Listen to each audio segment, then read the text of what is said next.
Watch. Anybody else here got a Fitbit? Yeah, let's go. Yeah. How many steps you got? I'm definitely not wearing it right now. Not wearing it right now. What about you? 2,000. 2,000. Did you just buy it today or something? I put it on last hour. I got 8,000. I'm not sure how I racked up this many though because I've just been sitting in my chair all day. I think it must be broken or something. You know? I got my girlfriend a Fitbit for her birthday. It's a bit of an expensive way to send a hint, but you know, classy guy. So. No, I actually got it for her because I wanted to see how high her heart rate was going to get when we had sex. Can't fake that shit, darling. First night she got it, she put it on. We had sex. It was very quick. I was excited to see. You know, I was like, when we finished, or when I finished, I was like, come on, let me see these numbers. Like, we set a high score or something. She looks at it, she's like, it thinks I was asleep. It's like, you're fucking kidding me. Come on. I'm gonna take this thing back to Noel Lehman, have some strong words with them, exchange it for the real deal, you know? So I exchanged it for an Apple Watch, far more accurate, gives you a very detailed readout of what's happened. Take it back home, she puts it on, we have sex again. Turns out, she was actually in REM sleep. I was like, come on, I'm up here toiling and you're fucking dreaming about baby carrots or something. At least her eyes were excited though, you know? They were like moving around. Got some sleep enthusiasts in the room, I see.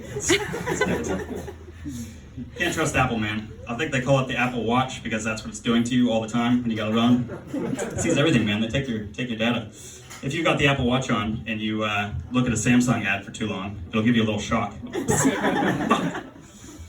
Or if you like load an article about how iPhones are actually made in sweatshops. Fucking Steve Jobs.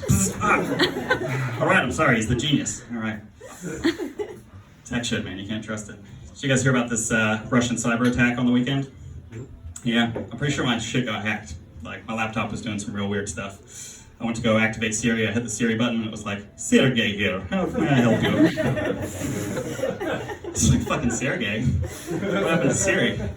She is unharmed, for now. You took Siri hostage? It's called the ransomware, you fucking idiot. What did you expect?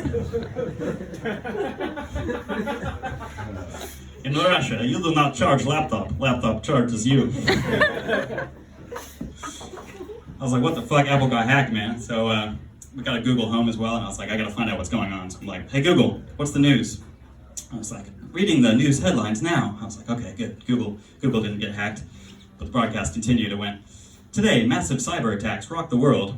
Authorities think that it was perpetrated by the Ukrainians. It was definitely the Ukrainians. The Russians were doing something else. Don't investigate them. It's like, oh, this is a bit fucking suspicious, isn't it? And the broadcast continued. It went, today in sports, preparations for the Tokyo Olympics continue as the World Anti-Doping Agency says that Russia is definitely not guilty. It's not doping. If anyone should be investigated, it's the Ukrainians. Yikes. So I was like, fuck, Apple and Google got hacked. At least I know Fitbit's safe because they wouldn't try to get a ransom out of poor people. So. That's all good news there. Oh.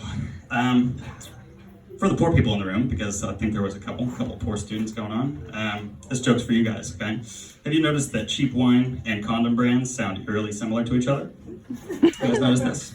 I was at Pack and Save the other day shopping for both, and it just jumped out at me. I was like, oh shit. I reached for a bottle of wine, it was called Clean Skin. I was like, I'm pretty sure I tasted lubes called Clean Skin, and they were actually better than the wine. Or if Clean Skin's not your thing, like, have you tried Fatbirds? Come on. Like, how much more blatant can you get? More of them to love. My all-time favorite, though, but this one's a bit gross, right, is Jacob's Creek. Come on. Despicable. If I ever make a wine, I'm just going to embrace this culture. I'm just going to name it Trojan Merlot. It's going to be great. The bottle's going to be ribbed and shit, you know, for So this may come as a surprise, but I don't actually know shit about wine. My uncle's in the room, though, and he makes his own wine, so this gets me into trouble sometimes. I went up to visit him in his vineyard in Nelson, and he poured me a glass of his wine, and he took me out to see the grapes, and goes, this is the Sauvignon Blanc. We don't use any pesticides, all traditional materials and all traditional means. And I was like, right. So are the grapes free range or? how often do you have to milk them to get the cordial or the juice, you know, from... He was like, just drink your glass, you fucking simpleton, come on. But at this point I'm panicking, right, because I don't really know how to describe wine very well, so I had the glass, I just ended up describing my uncle. I was like, it's quite pale, hasn't seen the sun in a while. It smells rather full of itself. Yes. It smells quite full, and it's shitty. Yes, it's shitty at me now. Yep, very shitty. Not a good time. But I encourage you to use that tactic for anybody that brings you a glass of wine. Just describe them instead of the wine. If you got a really fabulous waiter, here's your drinks. You'd be like, oh, this one's fucking fruity, isn't it? All right, like that one. I ran that joke past my girlfriend, and she was like, if you were a wine, you'd be the one that Bill Cosby gave to his victims. I know. I was like, I'm not that forgettable. Fuck it. She's like, no. I just mean, you've got more in you than meets the eye. That's me, guys. Thanks a lot.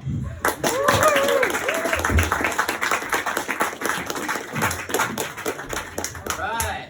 Excellent one from Glenn Miller.